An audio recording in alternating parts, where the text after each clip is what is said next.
Indian cinema की biggest movies बहुत ही जल्द आने वाली हैं 2026 एंड 2027 में। First of all Ramayana, Namit Malhotra and Nitesh Tiwari की जोड़ी। देन 2027 में आएगी एस राजामौली की वाराणसी। वैसे तो ये दोनों मूवीज एक दूसरे से ड्रास्टिकली डिफरेंट होने वाली हैं, बट स्टिल एक सिमिलैरिटी है इन दोनों मूवीज में। दोनों ही मूवीज हमारी हिस्ट्री को दिखाने वाली हैं यार, कुछ तो कनेक्शन होने वाला है। आई मीन रामायणा मूवी तो है ही एक एपिक, बट वाराणसी मूवी में भी रामायण का कुछ तो कनेक्शन है। अब ऑफ कोर्स बड़ा सवाल तो यही है, दोनों मूवीज में से ज्यादा सक्सेसफुल कौन सी होने वाली है? क्या एस राजामौली का ट्रैक रिकॉर्ड कायम रहेगा, या फिर नमित मल्होत्रा ने जो ठान लिया है कि मैं वर्ल्ड सिनेमा को दिखाऊंगा बॉलीवुड की पावर, इंडियन सिनेमा की पावर, वो सच होगा? तो चलो इस वीडियो के अंदर 5 पॉइंट्स डिस्कस करते हैं एंड लास्टली फैसला सिर्फ आपका होगा कि कौन जीतेगा भाई साहब। मैं भी अपना पीओवी वीडियो के एंड में जरूर दूंगा। नंबर 1 पॉइंट है एक्सपीरियंस। एक्सपीरियंस किसके पास ज्यादा है आखिरकार एपिक लेवल की मूवीज बनाने का? वेल बहुत ही सिंपल सा आंसर है यार, एस राजामौली। वो ऑलरेडी ग्रैंड स्केल की मूवीज बना चुके हैं। Baahubali 1 and 2, RRR, Magadheera. Basically कहने का मतलब ये है, उन्होंने ग्रैंड लेवल वाली मूवीज, ये जो हिस्टोरिकल एडवेंचर वाला जॉनरा होता है, उसको लार्ज स्केल पर ऑलरेडी बहुत बार दिखाया है, जिसको फैंस ने अप्रिशिएट भी बहुत ज्यादा किया है। So 100% S Rajamouli knows his craft. वो जीनियस हैं इस जॉनरा के। Be it story telling wise, Kattappa ने बाहुबली को क्यों मारा, ये एक ऐसा क्लिफ हैंगर था जो आई फील इंडियन सिनेमा में कोई भी और मूवी मैच नहीं कर पाई है। दूसरी तरफ नितेश तिवारी हैं, जिनकी हमने एक भी हिस्टोरिकल एडवेंचर जॉनरा वाली मूवी अभी तक नहीं देखी है। सो 0 ट्रैक रिकॉर्ड इस जॉनरा का।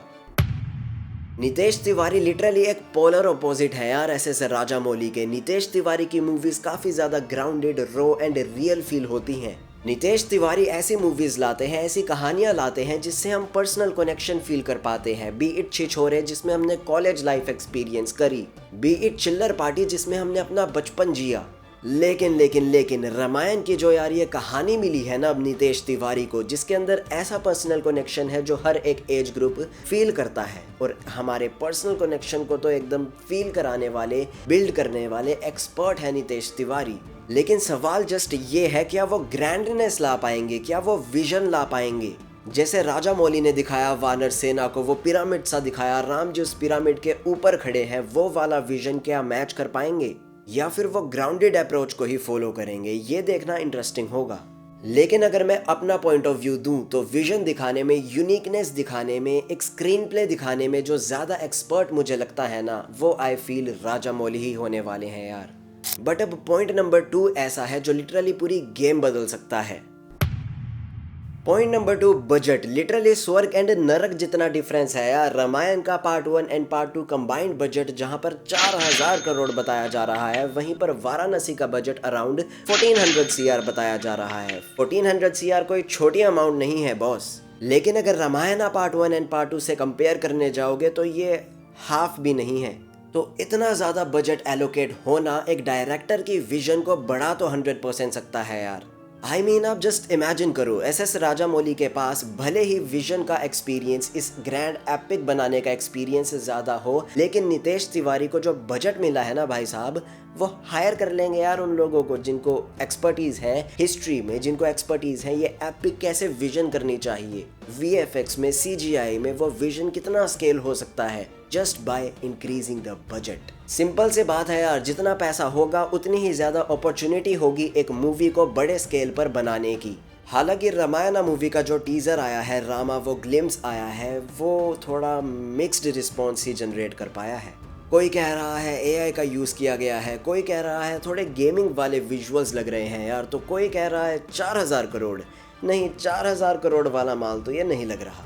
देन पॉजिटिव रिस्पॉन्स भी काफ़ी ज़्यादा आए हैं। वो जो काम एनर्जी है ना रामायणा की, वो फील होती है, वो एपिक, वो ग्रैंडनेस फील होती है, जिसके अंदर आदि पुरुष ने लिटरली हक दिया था। सो यस, आदि पुरुष से तो 4000 टाइम्स बेटर था टीजर यार, मेरी नज़रों में तो कम से कम। सो बजट वाइज तो clear winner Ramayana part 1 and part 2 ही होने वाली है यार। बस उस बजट को सही डायरेक्शन में अगर एलोकेट कर दिया गया तो जो प्रोडक्ट फाइनल निकलेगा ना, वो नेक्स्ट लेवल होगा। नाउ नंबर 3 पॉइंट है प्रिडिक्टेबिलिटी। देखो बहुत सिंपल सी बात है यार, रामायणा पार्ट 1 पार्ट 2 को कितने भी बड़े ग्रैंड स्केल पर दिखा लो, विजन कितनी भी ज्यादा बड़ी दिखा दो, लेकिन जो उसकी स्टोरी है 99.9% लोगों को वो कोर स्टोरी के बारे में ऑलरेडी पता है, क्लाइमेक्स में क्या होने वाला है वो ऑलरेडी पता है। तो रामायणा के लिए ये चैलेंज होने वाला है यार, नीतीश तिवारी नमित मल्होत्रा के लिए ये चैलेंज होने वाला है। क्या मूवी वो ऐसे बना पाएंगे कि क्लाइमेक्स पता होने के बाद भी ऑडियंस सीट से ना उठे, एकदम गूज़बम्प्स वाली मूवमेंट्स फील करे। बट स्टिल यार, रामायण एक कहानी ही ऐसी है, एक एपिक ही ऐसी है कि जब जब सुनेंगे गूज़बम्प्स तो फील होंगे ही होंगे। बट स्टिल थोड़ा तो चैलेंज रहेगा यार, यूनिकनेस अपनी दिखाने का कि हाँ ये मेरी रामायण है, नमित मल्होत्रा की रामायण है, नितेश तिवारी की रामायण है। बाय द वे, मैं कभी रामायण बोल रहा हूँ, कभी रामायणा बोल रहा हूँ, so sorry I don't know the correct pronunciation, comments में ज़रूर बता देना। अब दूसरी तरफ अगर बात करें वाराणसी मूवी की, तो वो यूनिकनेस, वो इंडियाना जोन्स वाला कंसेप्ट, वो कंटेंट न्यू होने वाला है यार।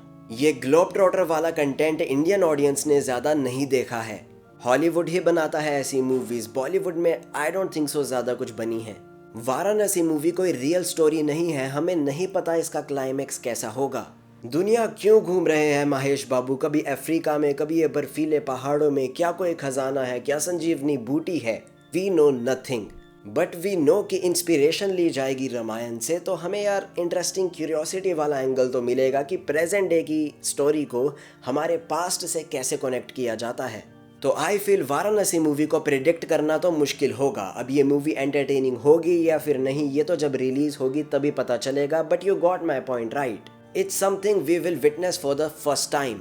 नंबर 4 पॉइंट, कास्टिंग एंड जो लोग जुड़े हैं इन दोनों मूवीज के साथ। रामायणा मूवी की कास्टिंग बहुत ज़्यादा मैसिव है, कैरेक्टर्स बहुत ज़्यादा हैं, उन कैरेक्टर्स का ऑरा बहुत ज़्यादा स्ट्रॉन्ग है, उन कैरेक्टर्स को हम ऑलरेडी जानते हैं। हनुमान जी, राम जी, लक्ष्मण जी, सीता माँ, शिव जी, परशुराम जी और भी बहुत सारे characters, Ravana, I mean aura ही इन कैरेक्टर्स का बहुत ज़्यादा स्ट्रॉन्ग है। हालांकि रणबीर कपूर एज राम जी आपको कैसे लगे कमेंट्स में ज़रूर बताना। कास्टिंग भी वाराणसी मूवी की सॉलिड है, महेश बाबू, प्रियंका चोपड़ा का comeback, then Prithviraj. Main characters तो आई गेस ये 3 ही हैं मूवी के। So yes, main characters and उन कैरेक्टर्स का ऑरा किसका ज़्यादा स्ट्रॉन्ग होगा, आई फील रामायण का ऑफ कोर्स, कोई डाउट ही नहीं है इस बात में। Now the final point, track record. देखो सिंपल सी बात है, दंगल को आज तक कोई बीट ही नहीं कर पाया है, 10 साल हो गए हैं भाई साहब। तो नितेश तिवारी एज डायरेक्टर के लिए ये बहुत बड़ी अचीवमेंट है। एंड अब इमेजिन कर देखो, रामायणा जैसी एपिक भी तो फटनी चाहिए यार, आई मीन गारंटेड है। अगर स्पोर्ट्स ड्रामा इतना फट सकती है तो रामायण तो लिटरली आग लगा देगी। तो दूसरी तरफ एस राजामौली की RRR, बाहुबली 1, बाहुबली 2, इनका सक्सेस भी इंटरनेशनल मार्केट में मैसिव रहा था।